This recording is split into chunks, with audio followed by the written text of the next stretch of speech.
plus tu mystifies tes analyses, plus tu compliques tes analyses, plus tu t'éloignes de la rentabilité. J'ai fait l'effort, j'ai accédé au 1% des traders professionnels et rentables dans le monde entier. Qu'est-ce que tu réponds à ceux-là qui pensent que le trading est trop risqué? Qui dit plus de risques dit plus de gains, dit plus de rentabilité, plus d'argent. Donc, c'est intéressant et c'est bien que ce soit risqué. Et tu ne peux pas être dans une course où les gens utilisent la fusée en réalité pour atteindre la ligne d'arrivée et toi tu te permets d'utiliser un vélo. Prends 3, 2, 1 an pour te former en trading et après jouis de la vie et des bénéfices que peut t'offrir le trading. Le troisième conseil que je vais donner à un trader, c'est... Bonjour à tous et bienvenue sur ce podcast. Ici, c'est le premier podcast que tu as réalisé ici là sur la chaîne. Nous avons un invité qui est l'architecte des marchés financiers et c'est un spécialiste du Smart Money Concept. Pour ceux qui ne connaissent pas, vous allez découvrir pendant cette vidéo. Il va nous partager son expertise, son expérience, son parcours. Bienvenue l'architecte. Pour commencer simplement, pour que les gens puissent te découvrir, savoir qui tu es. Est-ce que tu peux nous raconter ton parcours et ce qui t'a amené au trading? J'ai un parcours ordinaire comme tout le monde, j'ai fait des classes et tout, tu vois. Qu'est-ce qui m'a amené dans le trading? C'est que moi j'ai pris la chasse à l'argent, la rentabilité en fait de manière globale, un peu comme une course où il faut rapidement atteindre la ligne d'arrivée. Et tu ne peux pas être dans une course où les gens utilisent la fusée en réalité pour atteindre la ligne d'arrivée et toi tu te permets d'utiliser un vélo pour atteindre la ligne d'arrivée.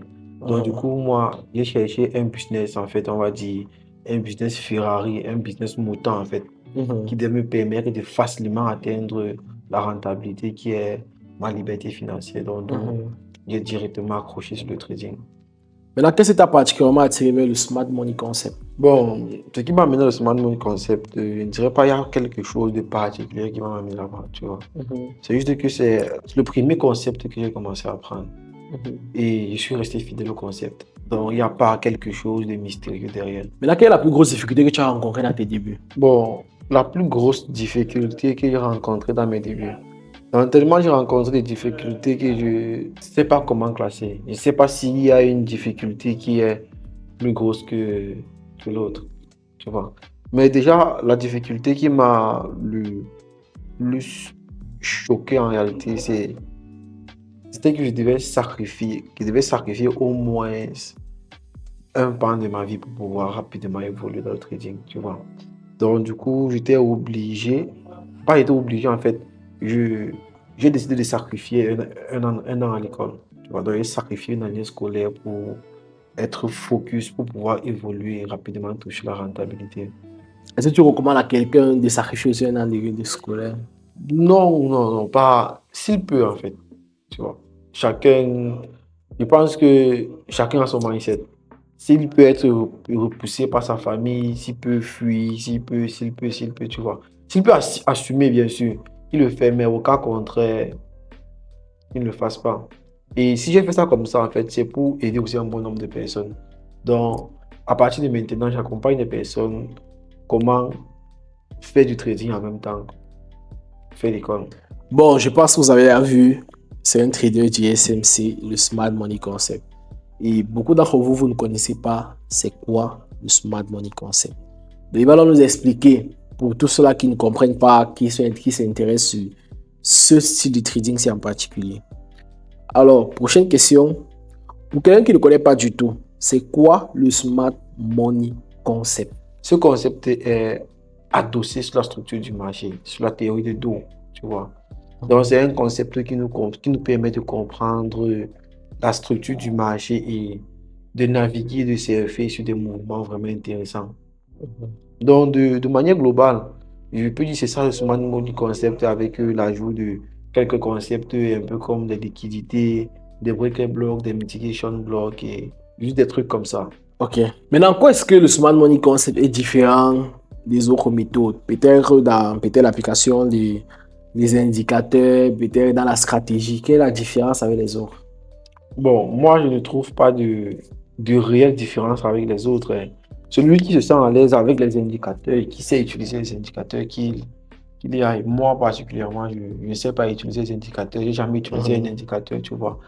Donc, pour moi, avec le temps, quand j'ai pris un peu de recul, je me suis rendu compte que la Smart Money Concept et les autres concepts, c'est pratiquement la même chose. c'est pratiquement la même chose. C'est juste qu'il y a des noms qui diffèrent et l'appellation en smart money concept est un peu stylée, si on peut dire ça comme ça. C'est juste ça. Mais sinon, les positions derrière de France se retrouvent en train de prendre les mêmes positions. Maintenant, la prochaine question, c'est pourquoi penses-tu que la majorité des traders perdent en suivant les approches traditionnelles? Traditionnelles, par ça comme support, résistance, les choses de base et tout. Maintenant, dis pourquoi est-ce que tu penses que la majorité des traders perdent? Pourquoi est-ce que les traders perdent en juste s'appuyant sur le trading de base, mais ne pas s'approfondir dans un style de trading particulier?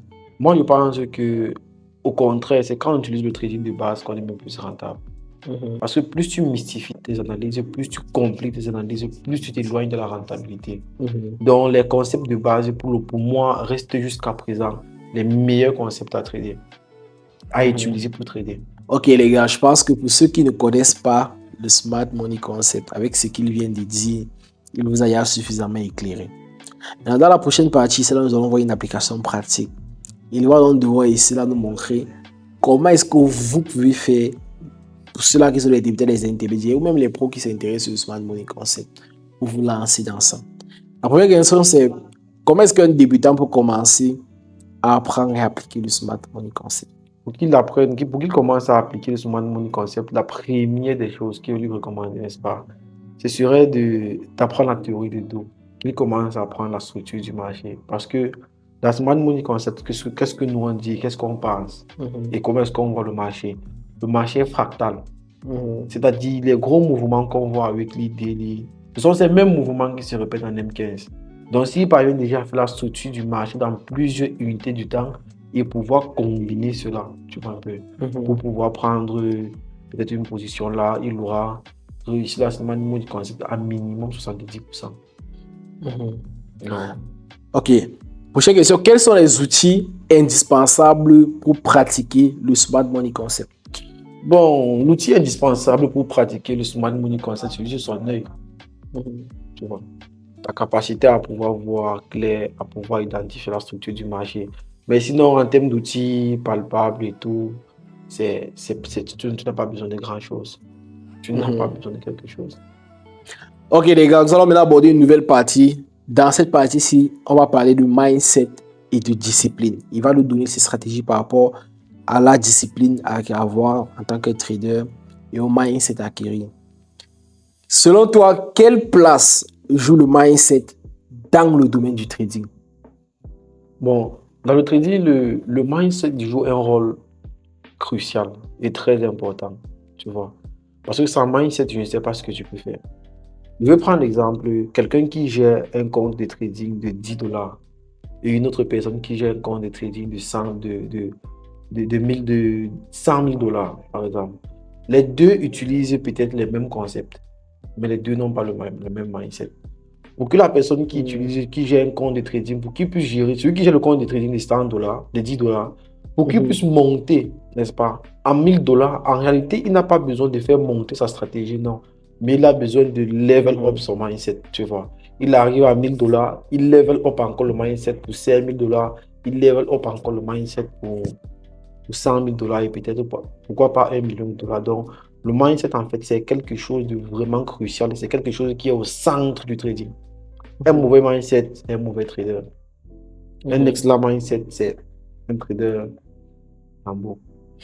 Ok, la prochaine question sera très intéressante. Comment rester discipliné quand on subit des pertes? Bon, quand on subit les pertes, déjà, il y a un mindset à adapter déjà, n'est-ce pas? Quand tu es trader, les pertes, ça fait partie du game. D'abord à la base, parce que si tu ne parviens pas à accepter les pertes, tu ne pourras pas rester discipliné après cette série de pertes. Donc, la première étape est d'accepter les pertes, premièrement, et de comprendre que les pertes, ça fait partie du game. La deuxième étape pour rester discipliné, c'est de ne pas rester seul dans son coin. Si tu restes seul dans ton coin, en fait, tu auras tellement de tentations. C'est qu'on dit généralement, le diable va te faire des prédications, le diable va te prêcher, tu vois. Donc, pour éviter tout ça, il faut tout simplement s'entourer des traders. Et le meilleur moyen pour rester discipliné quand on a subi les pertes ou même quand nous sommes en gang, parce que c'est même quand on est en gang, c'est encore plus dangereux, tu vois.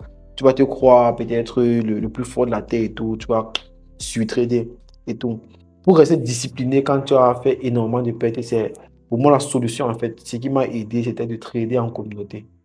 C'était le trading en communauté, donc trader avec des personnes comme moi, trader avec des personnes qui pensent et qui utilisent la même stratégie que moi, tu vois. Donc, c'est cette chaleur humaine-là qui m'a permis de rester discipliné pendant mes moments difficiles.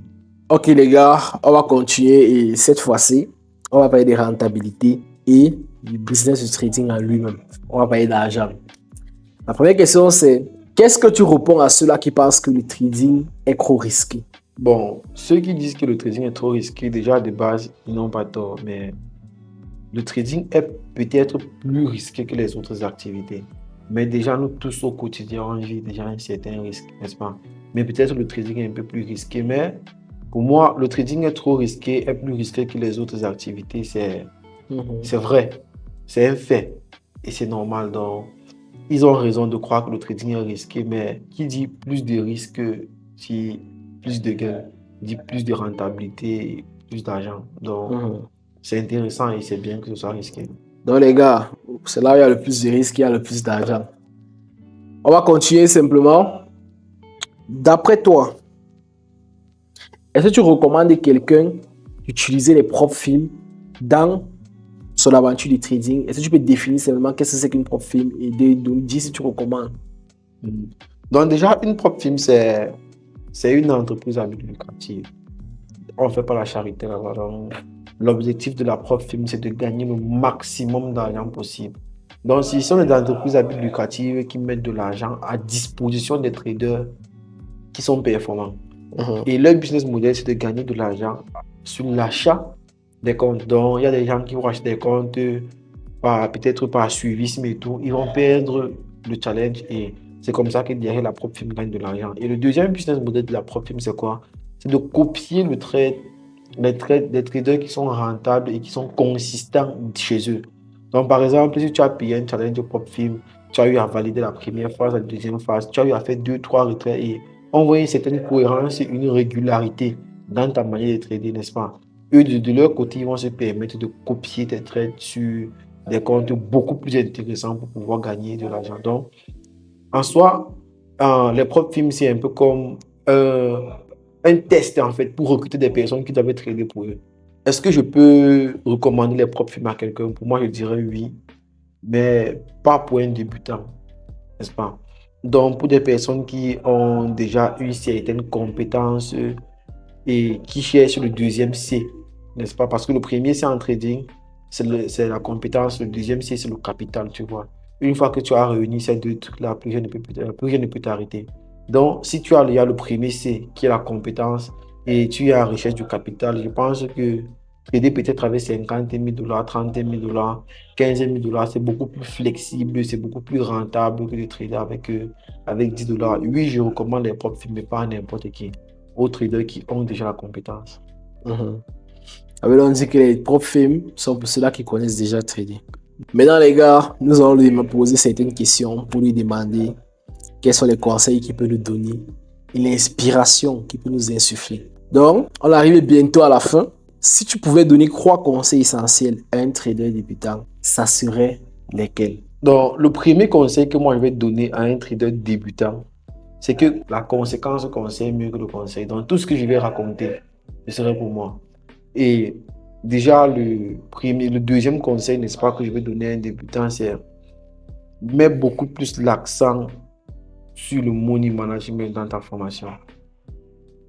Voilà le second conseil que je peux donner à un trader. Et le troisième conseil que je vais donner à un trader, c'est savoir choisir sa compagne, qu'il fasse l'effort d'être un peu plus méticuleux et beaucoup plus pointu dans le choix de sa compagne de vie, bien sûr. Maintenant, quel a été le moment où tu as senti que tu as franchi un cap dans le domaine du trading? Ce moment-là où il y a eu le déclic, et tu as senti que enfin tu as pu saisir réellement cette opportunité-là, tu es sorti de cette ombre-là. Le moment où j'ai senti que j'avais franchi un cap dans le domaine du trading, c'est quand j'ai fait des recherches, je me suis rendu compte que j'appartenais à la minorité des traders, c'est-à-dire les 6% des personnes qui sont capables de valider un challenge au propre film, tu vois. Donc, C'était le jour où j'ai validé un trading prop firm de manière manuelle. Après ça, j'ai fait l'effort, j'ai accédé au 1% des traders professionnels et rentables dans le monde entier. J'ai fait un retrait sur un compte prop firm, tu vois. C'est à partir de cette période-là que je me suis considéré comme un trader vraiment, vraiment conséquent, quoi. Maintenant, quel livre ou ressources t'a le plus influencé dans ton parcours trading? Donc, au début, il y avait le livre de mon mentor, Hideo Kame, Les secrets ultimes du trading. Oui, il y avait ce livre-là. Par la suite, il y a eu le livre de notre papa, notre aîné, notre grand frère, Dami Kabat, La psychologie des grands traders. Donc, c'est un livre jusqu'aujourd'hui, en fait, qui m'aide à éviter certains pièges psychologiques et me permet d'optimiser ce que je fais dans le trading. Alors, nous sommes à la dernière question comme conclusion. Mais les gars, avant de donner la dernière question, je vous rappelle, nous aidons gratuitement les traders dans notre canal Telegram de beaucoup de façons. C'est très intéressant d'y être. Et deuxièmement, pour les personnes qui, eux, veulent soit être formés ou bien accompagnés dans le domaine du trading, vous avez toujours un lien, vous pouvez me contacter. On va mettre une page là où vous allez pouvoir voir les informations par rapport. Nous avons une formation complète de A à Z en trading qui amène quelqu'un qui ne connaît rien en trading à devenir un trader rentable. Cette formation est suivie par des lives hebdomadaires, chaque semaine 1 à 2 lives, et aussi un programme de coaching pour ceux qui veulent un accompagnement plus privé. Si tu avais un message à transmettre aux personnes qui nous regardent et qui hésitent à se lancer, quel serait ce message? Bon, si j'avais quelque chose à dire aux personnes qui aimeraient se lancer, n'est-ce pas, ce serait de leur faire comprendre que actuellement nous sommes à l'ère du numérique, nous sommes à l'ère du digital et Internet est venu établir l'équilibre entre l'Occident, les États-Unis, l'Inde, la Chine et nous Africains. Donc, c'est à nous de faire bon usage. Et nous sommes dans un monde où tout le monde est en train d'utiliser une fusée, une Ferrari, une Lamborghini, des chevaux en fait pour pouvoir atteindre en fait leurs objectifs. Donc, du coup, si toi aujourd'hui tu te trouves dans un business vélo, dans un business trottinette, dans un business, je ne sais pas quoi dire en fait, qui n'évolue pas rapidement en fait, je te recommande le trading parce que je pense que le trading c'est un business motard,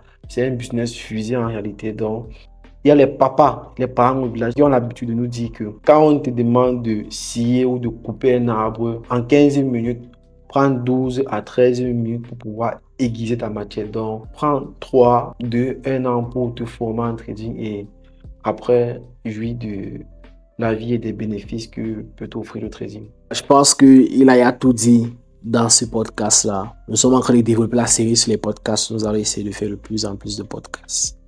Comme vous le savez bien, vous ne le savez pas, actuellement, on a un nouveau studio de production, un appartement qu'on a pris pour commencer à produire du contenu. Et ça, c'est le premier podcast, par la grâce de Dieu, que nous faisons ici. Pour conclure simplement la vidéo, te remercions d'avoir été présent sur la chaîne, d'avoir partagé avec la communauté. Et on espère te revoir. Pas de problème, pas de problème. Non, c'est moi qui te remercie, boss. À la prochaine. Likez, abonnez-vous si vous avez aimé. À la prochaine. Que le Seigneur Sauveur Jésus vous bénisse abondamment.